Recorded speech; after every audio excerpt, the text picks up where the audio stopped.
Bonjour à tous. La séance d'aujourd'hui s'intitule Épidémiologie et facteurs de risque de l'hypertension artérielle. Quels sont les objectifs de cette séance? À la fin de cette séance, vous devrez être capable de mesurer l'ampleur de l'impact de l'hypertension artérielle sur la santé des populations, de décrire les principaux facteurs de risque de l'hypertension artérielle, de proposer des mesures de prévention de l'hypertension artérielle et enfin de relever les implications de l'hypertension artérielle en pratique clinique et en santé publique. Pour atteindre nos objectifs, nous proposons le plan suivant. Après l'introduction, nous ferons quelques définitions. Puis, nous parlerons de l'épidémiologie de l'hypertension artérielle, des facteurs de risque de l'hypertension artérielle, de la prévention de l'hypertension artérielle, puis des implications de l'hypertension artérielle avant de conclure. L'hypertension artérielle est un problème majeur de santé publique et concerne plus d'1 milliard de personnes dans le monde. Selon l'OMS, l'Organisation mondiale de la santé, environ 10 millions de décès annuels sont imputables à l'hypertension artérielle et la quasi-totalité de ces décès, c'est-à-dire 88% de ces décès, surviennent dans les régions à revenus faibles et intermédiaires. L'hypertension artérielle est une cause majeure de décès prématurés et l'Afrique est le continent le plus touché. Voyons à présent quelques définitions. Qu'est-ce que l'épidémiologie? L'épidémiologie est une discipline scientifique dont l'objet est l'étude de la distribution des problèmes de santé, de la distribution des maladies dans une population et le rôle des facteurs qui déterminent cette distribution des problèmes de santé. Selon l'OMS, et cette définition date de 1968, l'épidémiologie est l'étude de la distribution des maladies et des invalidités dans les populations humaines, ainsi que des influences qui déterminent cette distribution. Lorsqu'on parle d'épidémiologie, on parle de l'étude de la distribution des problèmes de santé. Qu'est-ce qu'un risque? Qu'est-ce qu'un facteur? Un risque est une éventualité que se réalise un danger qui aura des conséquences dommageables. Un risque, c'est une éventualité que se réalise un danger. Le risque prend en compte deux éléments.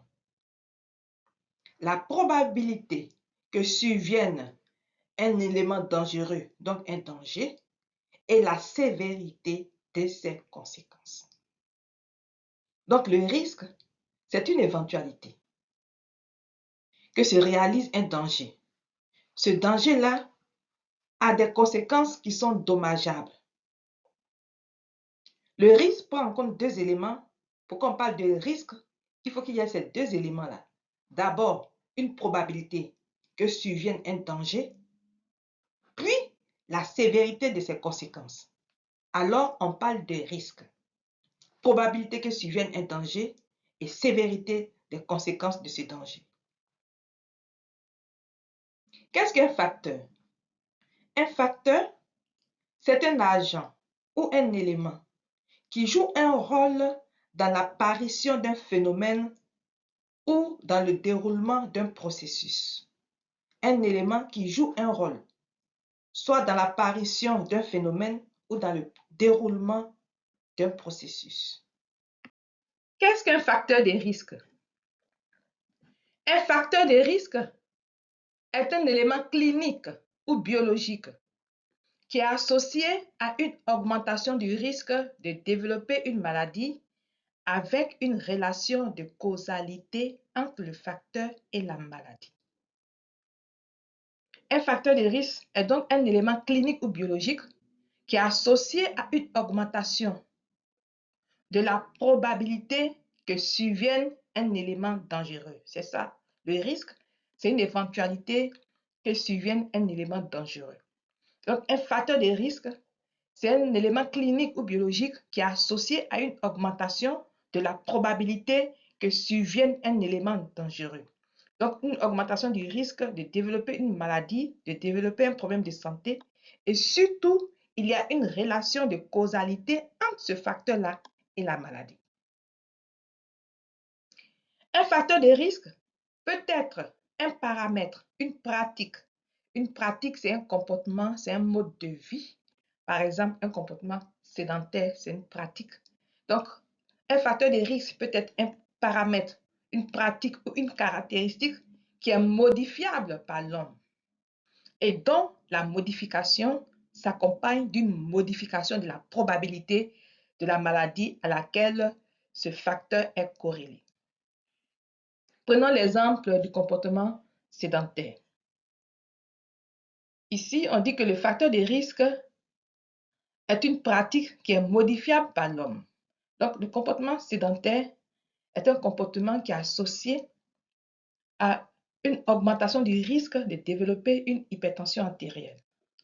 Le comportement sédentaire est modifiable par l'homme parce que l'homme peut choisir de ne pas être sédentaire. L'homme peut choisir de pratiquer une activité physique régulière. Donc, la modification du comportement sédentaire en comportement de pratique d'activité physique régulière s'accompagne de la modification de la probabilité de survenue de l'hypertension artérielle. Donc, le comportement sédentaire est un facteur de risque de l'hypertension artérielle, alors qu'une pratique régulière d'activité physique est préconisée justement pour ne pas avoir l'hypertension artérielle, est préconisée même comme mesure génétique dans la prise en charge de l'hypertension artérielle. Donc, le facteur de risque est un paramètre, une pratique, une caractéristique qui est modifiable par l'homme. Modifiable par l'homme. Et lorsque la modification intervient, cela s'accompagne d'une modification de la probabilité de la maladie à laquelle le facteur est corrélé. Qu'est-ce qu'un marqueur de risque? Un marqueur de risque. Un marqueur de risque est un paramètre non modifiable de l'environnement ou une caractéristique non modifiable d'un individu, exemple l'âge, on ne peut pas modifier l'âge, dont la présence s'accompagne d'une augmentation de la probabilité d'apparition d'un trouble sanitaire, d'une maladie, d'un problème de santé. Donc, un paramètre non modifiable de l'environnement ou une caractéristique non modifiable d'un individu. La présence de ce paramètre-là s'accompagne d'une augmentation de la probabilité d'apparition du problème de santé. Un marqueur de risque peut être un facteur modifiable, mais dans ce cas, la modification n'influe pas sur la probabilité d'apparition du trouble. Il peut être un paramètre modifiable, mais lorsqu'on modifie ce paramètre-là, cela n'influe pas sur la probabilité d'apparition du trouble.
Parlons à présent de l'épidémiologie de l'hypertension artérielle.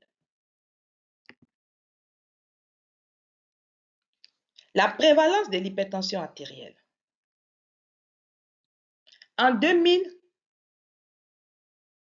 921 millions de personnes souffraient d'hypertension artérielle dans le monde. Environ 26,4%, c'est-à-dire un peu plus du quart de la population adulte mondiale était concernée par l'hypertension artérielle. Et parmi ces 900 millions de personnes, le tiers vivait dans les pays à revenus élevés et les 2 tiers dans les pays à revenus faibles et intermédiaires.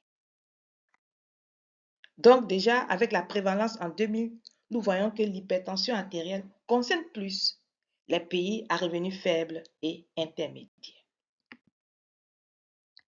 10 ans après, en 2010, la prévalence de l'hypertension artérielle dans le monde est passée à plus de 30% et 1,39 milliard d'adultes dans le monde étaient concernés. Avec comme rapport le cas des personnes adultes hypertendues qui vivaient dans les pays à revenus élevés et les 3 quarts qui vivaient dans les pays à revenus faibles et intermédiaires. Cela nous montre que la prévalence de l'hypertension artérielle augmente de plus en plus dans les pays à revenus faibles et intermédiaires, alors qu'elle diminue dans les pays à revenus élevés. Cette diapositive nous montre que en 2010, l'Afrique au sud du Sahara et certaines régions de l'Asie avaient les prévalences les plus élevées de l'hypertension artérielle dans le monde. L'Afrique au sud du Sahara paie un lourd tribut concernant l'hypertension artérielle. Et 10 ans plus tard, en 2021, 40% des adultes âgés de 30 à 79 ans dans le monde étaient concernés par l'hypertension artérielle. C'est-à-dire environ 2 personnes sur 5 dans le monde sont concernées par l'hypertension artérielle. En Côte d'Ivoire, l'enquête Prévadia, qui a été réalisée en 2017, a noté environ 40% d'hypertension artérielle parmi les adultes âgés de 20 à 79 ans, ce qui est énorme. Concernant le pronostic de l'hypertension artérielle, l'hypertension artérielle est le principal facteur de risque évitable de maladies cardiovasculaires et de mortalité toutes causes confondues dans le monde. Principal facteur de risque évitable de maladies cardiovasculaires. L'hypertension artérielle est responsable de plus de la moitié des accidents vasculaires cérébraux et d'environ la moitié de tous les infarctus du myocarde. Donc, principal facteur de risque évitable de maladies cardiovasculaires. L'hypertension artérielle est aussi l'une des premières causes de décès prématurés dans le monde. Tous ces éléments nous montrent le lourd tribut qu'est l'hypertension artérielle dans le monde. Concernant toujours le pronostic, l'hypertension artérielle multiplie par 2 la mortalité cardiovasculaire. Et pourquoi? Parce que l'hypertension artérielle va multiplier par 8 le risque de faire un AVC. Elle va multiplier par 4 le risque de faire une insuffisance cardiaque. Elle va multiplier par 3 le risque de faire une insuffisance coronaire. L'hypertension artérielle est un facteur de risque rénal majeur et prédispose à l'arythmie complète par fibrillation auriculaire. Tous ces éléments font que l'hypertension artérielle multiplie par 2 la mortalité cardiovasculaire. Cette diapositive nous parle toujours du pronostic de l'hypertension artérielle. L'hypertension artérielle entraîne des lésions vasculaires. Et à cause de ces lésions vasculaires, le risque de certaines pathologies est multiplié. Comme nous l'avons dit, l'hypertension artérielle est un facteur de risque majeur rénal, un facteur de risque rénal majeur. Et nous voyons aussi que avec l'hypertension artérielle, les maladies rénales telles que l'insuffisance rénale, la néphrosclérose sont multipliés, les risques sont multipliés. De 1990 à 2020, c'est-à-dire en 30 ans, les décès dus à l'hypertension artérielle ont doublé dans plusieurs régions du monde, surtout en Afrique au sud du Sahara. En 30 ans, il y a eu doublement des décès dus à l'hypertension artérielle.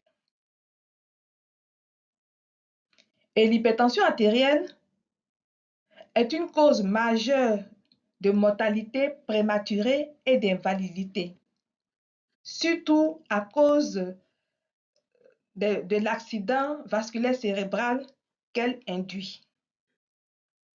Et plus l'âge d'apparition d'une hypertension artérielle est jeune, plus le risque de survenue de maladies cardiovasculaires de décès prématuré est élevé. Cette diapositive nous montre que l'hypertension artérielle elle-même est un facteur de risque de maladies cardiovasculaires et de mortalité. Elle nous explique que surtout si l'âge de survenue de l'hypertension artérielle est jeune, vous voyez l'âge de survenue de l'hypertension artérielle avant 45 ans, le risque de survenue de maladies cardiovasculaires est élevé, 2,26.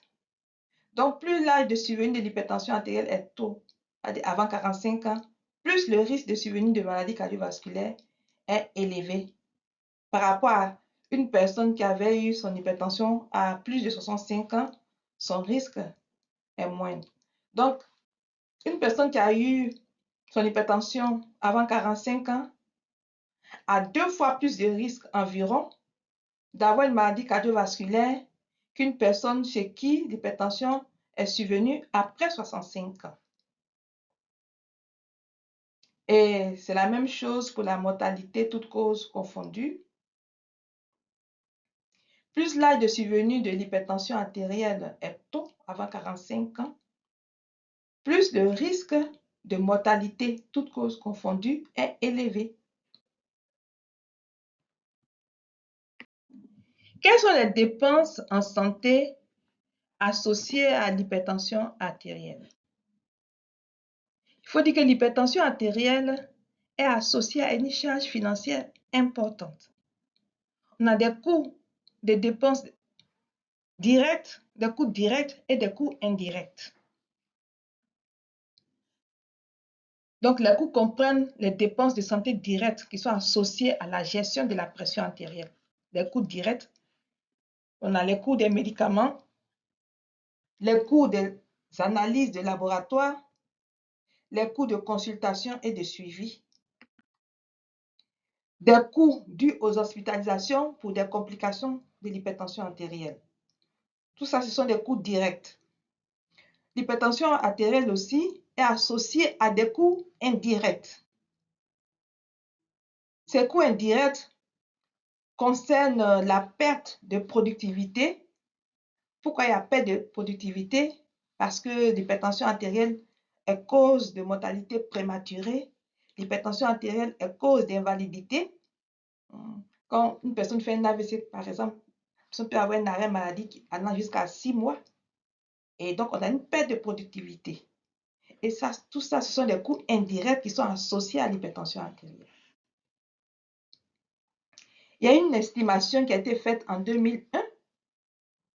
Cette estimation dit que la charge financière mondiale de l'hypertension artérielle en 2001 a été environ estimée à 370 milliards de dollars américains. 370 milliards de dollars américains, soit environ 10% des dépenses de santé mondiale. 10% des dépenses de santé. Donc, la charge financière de l'hypertension artérielle est très lourde. Donc, elle demeure un problème majeur de santé publique. Quel est l'impact de la prise en charge de l'hypertension artérielle? La baisse de 10 mm de mercure de la pression artérielle systolique ou de 5 mm de mercure de la pression artérielle diastolique est associée à une réduction des événements cardiovasculaires majeurs d'environ 20%. Cette baisse-là est associée à la mortalité toute cause de 10 à 15% et à une réduction des accidents vasculaires cérébraux de 35%, ce qui n'est pas négligeable. Cette baisse de 10 mm de mercure de la pression artérielle systolique ou de 5 mm de mercure de la pression artérielle diastolique est associée à une réduction de 20% des événements coronaires et une réduction de 40% de l'insuffisance cardiaque. Donc, baisser déjà la pression artérielle de 10 mm de mercure, la pression artérielle systolique de 10 mm de mercure ou la pression artérielle diastolique de 5 mm de mercure est très importante. Et on a une réduction des événements cardiovasculaires, de la mortalité toutes causes confondues, réduction des AVC, réduction de l'insuffisance cardiaque, ce qui est très important, ce qui est à considérer. Donc, la prise en charge de l'hypertension artérielle est très importante. Elle a un impact sur les événements cardiovasculaires, un impact sur les accidents vasculaires cérébraux. C'est très important de prendre en charge l'hypertension artérielle. Que pouvons-nous dire comme conclusion de cette deuxième partie? Nous avons vu l'ampleur de l'impact de l'hypertension artérielle sur la santé des populations. L'impact de l'hypertension artérielle sur la santé des populations. En termes de prévalence de l'hypertension artérielle, voyons que cette prévalence-là est croissante, surtout dans les pays à revenus faibles et intermédiaires. Prévalence croissante de l'hypertension artérielle dans les pays à revenus faibles et intermédiaires. Le pronostic de l'hypertension artérielle est mauvais, car l'hypertension artérielle elle-même est un facteur de risque des maladies cardiovasculaires et de mortalité toutes causes confondues. Facteur de risque des maladies cardiovasculaires parce que l'hypertension artérielle augmente le risque de survenue des pathologies cardiovasculaires. À cause de l'hypertension artérielle, la mortalité est élevée. Elle est d'ailleurs la première cause de décès prématurés dans le monde. Et surtout les pays à revenus faibles et intermédiaires payent un lourd tribut. Et les dépenses en santé de la population liées à l'hypertension artérielle sont très élevées. Le problème de l'hypertension artérielle est beaucoup plus grave en Afrique au sud du Sahara. D'une part, parce que les prévalences de l'hypertension artérielle en Afrique au sud du Sahara sont plus élevées que dans le reste du monde. En termes de pronostic, le pronostic est mauvais. En Afrique au sud du Sahara, l'hypertension artérielle est mal contrôlée par rapport au reste du monde. Environ 7 à 10% d'hypertension artérielle contrôlée. Donc, le pronostic est mauvais et la mortalité est élevée. La mortalité est élevée parce que les moyens font défaut, non seulement pour les ménages, l'hypertension artérielle a un traitement à vie. Et quelquefois, nos ménages n'arrivent pas à faire face à cette situation. La plupart de nos ménages n'a pas de couverture maladie. C'est une petite frange de la population qui a soit une assurance ou bien la mutuelle. Le reste des ménages payent directement les coûts directs et indirects associés à l'hypertension artérielle. Et c'est difficile quelquefois pour un ménage de faire face à cette situation. Nous avons absence des moyens financiers aussi au niveau des structures sanitaires de nos pays. Dans les grandes villes, nous avons les structures sanitaires qui ont un plateau technique adéquat pour la prise en charge de l'hypertension artérielle, de ses complications. Mais dans nos villages, dans nos campagnes, les structures sanitaires, quelquefois, ne peuvent pas faire face aux situations d'hypertension artérielle. Il faut référer les malades. Et la structure sanitaire n'a pas d'ambulance, il n'y a pas de moyen de transport. Et le temps de référer un malade d'une structure sanitaire dans nos campagnes à une autre structure sanitaire qui a une capacité plus élevée, on peut avoir un décès. Tous ces facteurs font que la mortalité de l'hypertension artérielle est élevée. Et il faut noter que l'hypertension artérielle du sujet noir est beaucoup plus sévère que l'hypertension artérielle du sujet blanc. Donc, le problème de l'hypertension artérielle en Afrique au sud du Sahara est beaucoup plus grave. Parlons à présent des facteurs de risque de l'hypertension artérielle. Facteurs de risque de survenue de l'hypertension artérielle. Quels sont les principaux facteurs de risque et marqueurs de risque? Comme marqueur de risque, l'âge. Nous avons l'âge. L'âge est un marqueur de risque car l'âge est un paramètre non modifiable de l'individu. Les niveaux de pression artérielle et la prévalence de l'hypertension artérielle augmentent avec l'âge dans les deux sexes. Que ce soit chez les hommes comme chez les femmes, les niveaux de pression artérielle et la prévalence de l'hypertension artérielle augmentent. Et l'incidence de l'hypertension artérielle augmente avec l'âge. L'incidence, c'est les nouveaux cas d'hypertension artérielle. Cette incidence-là, elle augmente avec l'âge. Et on a une incidence de moins de 10% dans la tranche d'âge de 18 à 34 ans. Donc, moins de 10% de nouveaux cas d'hypertension artérielle dans la tranche d'âge de 18 à 34 ans. Par contre, après 65 ans, l'incidence de l'hypertension artérielle passe à 65%. Donc, après 65 ans, environ 65%, on a 65% de nouveaux cas d'hypertension artérielle.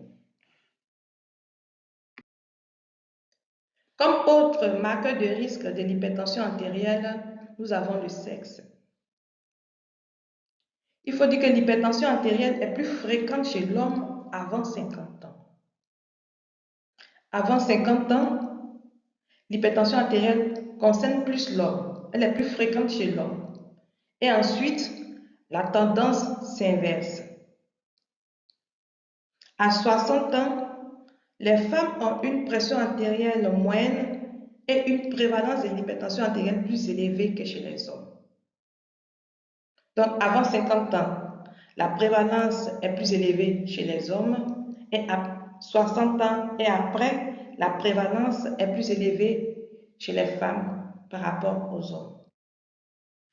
Comme autre facteur de risque de l'hypertension artérielle, il y a l'excès de consommation de sel. L'excès de consommation de sel.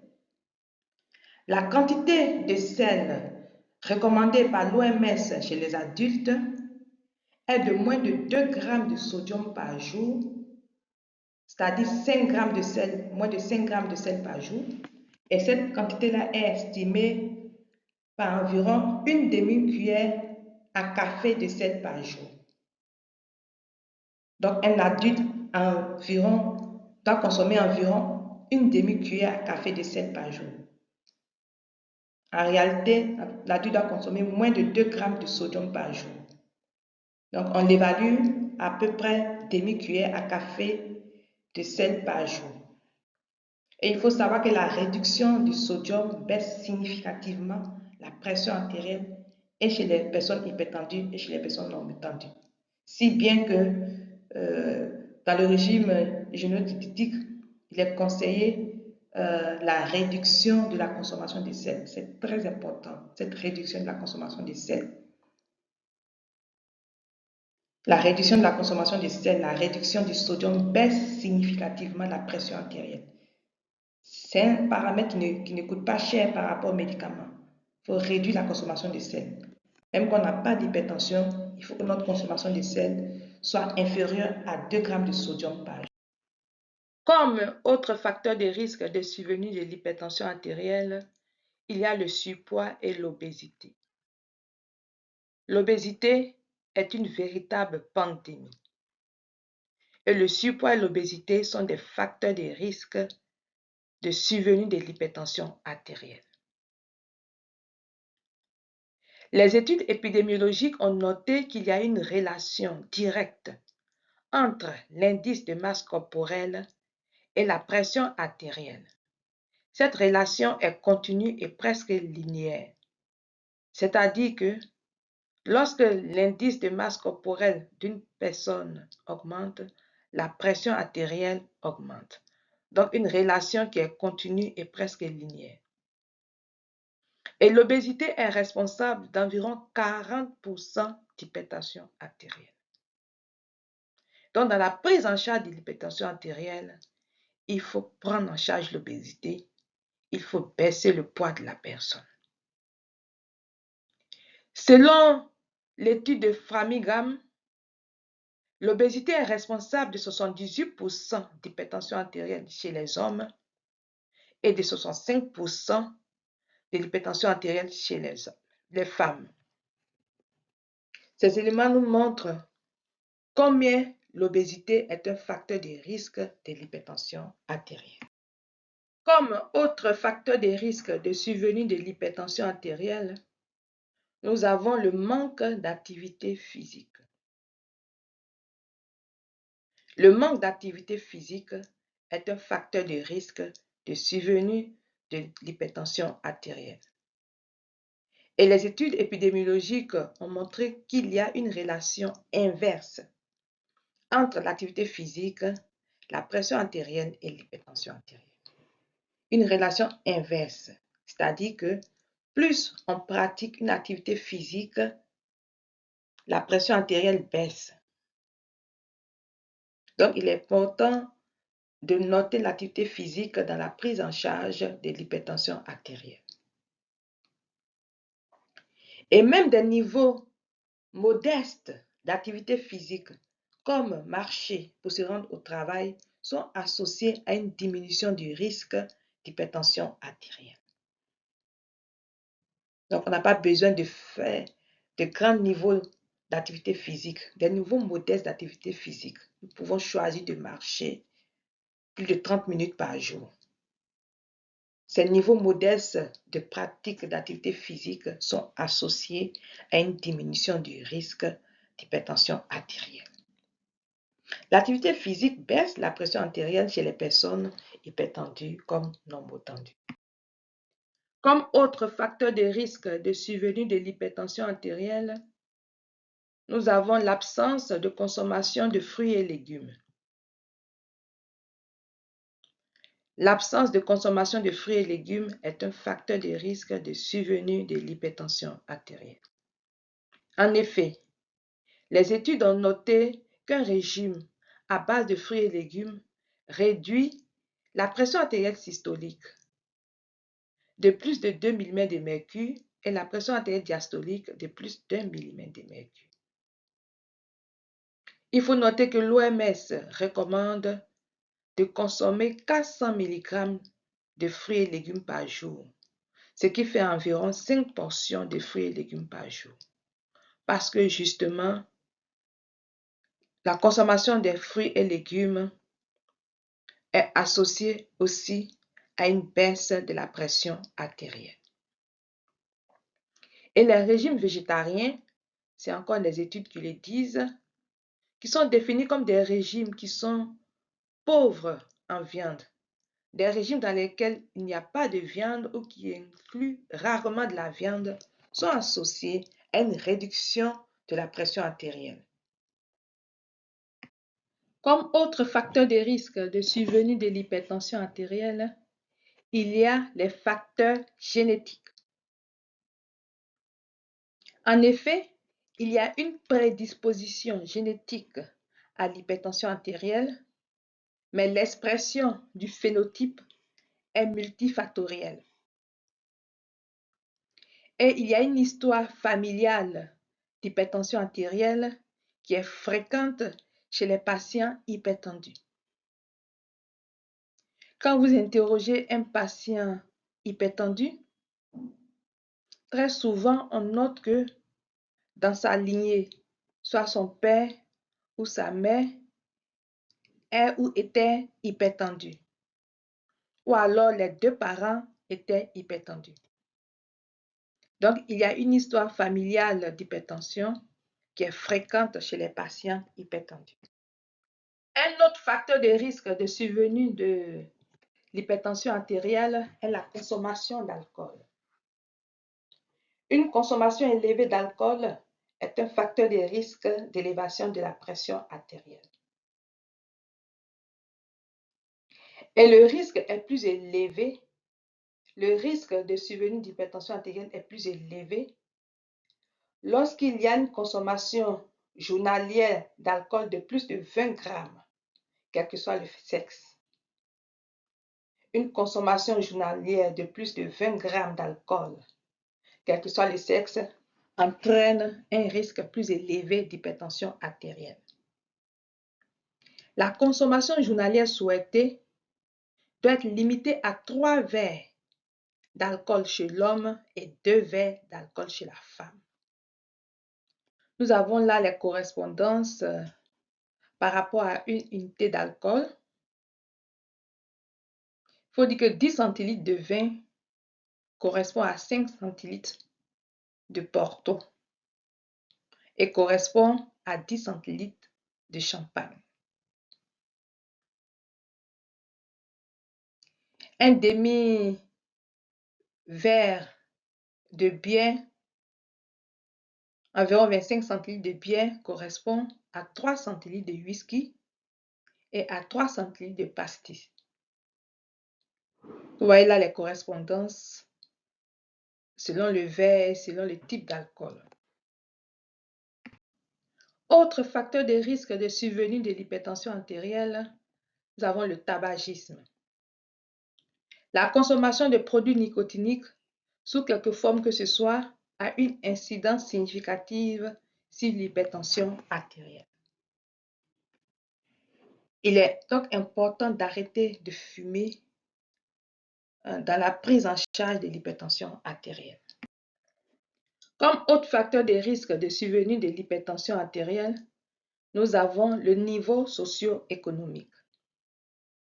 Et certaines études ont noté une relation inverse entre le niveau d'études et le niveau de pression artérielle. Prenons l'exemple de la France. En France, 52% des hommes qui ont au plus un certificat d'études primaires, donc qui ont le niveau d'études primaires, sont hypertendus, contre 24% de ceux qui ont fait des études supérieures, de ceux qui ont fait 3 années après le baccalauréat. 52% des personnes qui ont plus un certificat d'études primaires contre 24% de ceux qui ont fait 3 années d'études après le baccalauréat. Donc, une relation inverse entre le niveau d'études et le niveau de pression artérielle. Plus le niveau d'études est élevé, moins la pression artérielle ou moins on est hypertendu. Comme autre facteur de risque de survenue de l'hypertension artérielle, nous avons les facteurs psychosociaux. Il faut noter que l'exposition au stress chronique. Cette exposition au stress chronique s'accompagne d'élévations répétées de la pression artérielle et de la stimulation du système neuro-endocrinien. C'est cette exposition au stress chronique qui peut, avec le temps, augmenter la pression artérielle de façon persistante. Donc, un stress passager peut provoquer une élévation de la pression artérielle, mais celle-ci n'est que passagère. C'est l'exposition au stress chronique qui peut augmenter la pression artérielle de façon persistante. Comme autre facteur de risque de survenue de l'hypertension artérielle, nous avons les polluants de l'air ambiant. L'exposition à court terme, pendant plusieurs jours, ou à long terme, sur plusieurs années, de certains polluants de l'air ambiant sont associés significativement à l'hypertension artérielle. Ça, c'est certaines études qui l'ont prouvé. Comme autre facteur de risque de l'hypertension artérielle, nous avons l'alimentation pauvre en potassium ou pauvre en calcium ou pauvre en magnésium. Ou alors une alimentation riche en cholestérol ou une alimentation marquée par une diminution du rapport graisse polyinsaturée sur graisse saturée. Les graisses polyinsaturées se retrouvent par exemple dans le poisson et les graisses saturées se retrouvent par exemple dans la viande ou le beurre, pour ne citer que ceux-ci. Autre facteur de risque de l'hypertension artérielle, une alimentation pauvre en fibres ou alors l'apnée obstructrice du sommeil. Parmi les facteurs de risque, quels sont ceux qui sont associés à l'hypertension artérielle? Nous avons le diabète qui est souvent associé à l'hypertension artérielle, l'obésité qui est aussi un facteur de risque cardiovasculaire, un facteur de risque de survenue de l'hypertension artérielle, mais aussi un facteur de risque associé à l'hypertension artérielle, et l'hypercholestérolémie qui est un facteur de risque aussi associé à l'hypertension artérielle. En conclusion de cette troisième partie, nous notons les principaux facteurs de risque de l'hypertension artérielle, entre autres l'âge et le sexe, qui sont des marqueurs de risque. Comme facteurs de risque, nous avons l'excès de consommation de sel, le surpoids et l'obésité, le manque d'activité physique, des facteurs génétiques, l'absence de consommation de fruits et légumes. Parlons à présent de la prévention de l'hypertension artérielle. Notons qu'il y a plusieurs niveaux de prévention. Nous avons la prévention primordiale, la prévention primaire, la prévention secondaire, la prévention tertiaire et la prévention quaternaire. La prévention primordiale de l'hypertension artérielle. Cette prévention est basée sur l'amélioration des conditions de vie, la construction de centres de santé, l'amélioration du plateau technique de prise en charge. Donc, amélioration des conditions de vie des personnes. Il faut construire des centres de santé pour accueillir les personnes hypertendues. Et puis, il faut améliorer les plateaux techniques de prise en charge de l'hypertension artérielle. Concernant la prévention primaire de l'hypertension artérielle, elle est définie par l'OMS comme l'ensemble des actes qui visent à diminuer l'incidence d'une maladie dans une population et donc à réduire autant que faire se peut les risques d'apparition de nouveaux cas. Ensemble des actes qui visent à diminuer l'apparition de nouveaux cas d'une maladie, donc diminuer l'incidence d'une maladie, et réduire autant que faire se peut les risques d'apparition de nouveaux cas. Donc, cette prévention comprend tout ce qu'il y a comme sensibilisation de la population sur l'hypertension artérielle. Elle comprend aussi les mesures préventives, les mesures hygiéno-diététiques, la pratique régulière du sport. La population, il faut sensibiliser la population sur la pratique du sport. Il faut sensibiliser la population sur les risques d'obésité, l'obésité qui est un facteur de risque de l'hypertension artérielle. Donc, la prévention primaire intervient avant l'apparition de la maladie. Concernant la prévention secondaire de l'hypertension artérielle, il faut dire que l'OMS définit la prévention secondaire comme toute intervention qui cherche à diminuer la prévalence d'une maladie dans une population. Ainsi, à ce stade, la prévention recouvre tous les actes destinés à agir au tout début de la maladie, au tout début de l'apparition du trouble, afin de s'opposer à son évolution ou encore pour faire disparaître les facteurs de risque. Donc, la prévention secondaire intervient au tout début de la maladie par rapport à la prévention primaire qui, elle, intervient avant l'apparition de la maladie. La prévention tertiaire de l'hypertension artérielle. L'OMS définit la prévention tertiaire Comme toute prévention qui intervient après la survenue de la maladie et tend à réduire les complications et les risques de rechute. Donc, la prévention tertiaire intervient après la survenue de la maladie. Elle tend donc à réduire les complications et les risques de rechute. Dans cette prévention, il s'agit d'amoindrir les effets et séquelles d'une maladie ou de son traitement. Donc, dans la prévention tertiaire, la maladie est déjà installée et la prévention va consister à intervenir pour réduire les complications ou les risques de rechute. Alors que la prévention secondaire intervient au tout début de la maladie et la prévention primaire intervient avant la maladie. Pour ce qui est de la prévention quaternaire, initialement, la prévention quaternaire a été l'ensemble des soins palliatifs auprès de malades qui ont dépassé le stade de soins curatifs et qui se trouvent en phase terminale. Mais le concept a évolué et maintenant la prévention quaternaire, c'est la prévention de la surmédicalisation. C'est l'ensemble des activités de santé réalisées pour atténuer ou éviter les conséquences de l'intervention inutile ou excessive. Nous notons en conclusion de cette quatrième partie qu'il y a 5 niveaux de prévention. La prévention primordiale, la prévention primaire, la prévention secondaire, la prévention tertiaire et la prévention quaternaire. Quelles sont les implications de l'hypertension artérielle? L'hypertension artérielle doit intéresser tous les acteurs de la santé car elle demeure un problème majeur de santé publique. C'est un défi de santé publique. L'hypertension artérielle ne doit plus être une question du médecin spécialiste, mais plutôt doit intéresser les médecins généralistes, qui doivent être au premier plan de la prise en charge. Et même les infirmiers doivent s'impliquer dans la prise en charge de l'hypertension artérielle.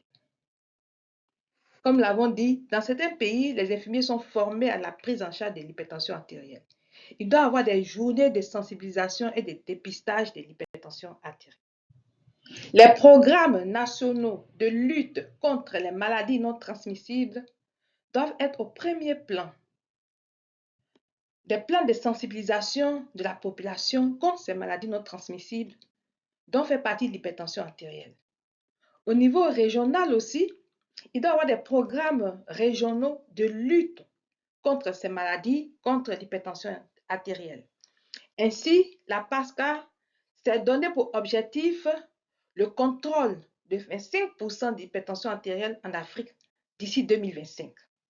C'est-à-dire qu'en 2025, 25% des personnes vivant avec l'hypertension artérielle doivent être contrôlées. Des programmes aussi au niveau mondial, on a la journée mondiale de l'hypertension artérielle chaque mois de mai au cours de l'année, qui doivent pouvoir insister sur la sensibilisation de l'hypertension artérielle. Car le coût des médicaments est élevé, donc la prévention et le dépistage doivent être en première ligne. Dans nos pays, nous n'avons pas l'assurance maladie, nous n'avons pas de couverture maladie. Une petite frange de la population a la mutuelle ou l'assurance, mais la grande partie de la population n'est pas assurée. Donc, la prévention doit être en première ligne. La prévention et le dépistage doivent être en première ligne. Au thème de cette séance, nous disons que l'hypertension artérielle est une pandémie. Et ce problème est plus grave en Afrique au sud du Sahara, car en Afrique au sud du Sahara, les prévalences de l'hypertension artérielle sont plus élevées par rapport au reste du monde. L'hypertension artérielle est mal contrôlée en Afrique au sud du Sahara. La mortalité liée à l'hypertension artérielle est beaucoup plus élevée en Afrique au sud du Sahara. Et l'hypertension artérielle du sujet noir est plus grave que l'hypertension artérielle du sujet blanc. Tous ces éléments font qu'en Afrique au-dessus du Sahara, le problème de l'hypertension artérielle est plus grave. L'hypertension artérielle est le tueur silencieux, est la première cause de décès évitable. Les coûts de la prise en charge sont élevés. Cependant, l'hypertension artérielle est accessible à différents niveaux de prévention. Nous vous remercions de votre attention.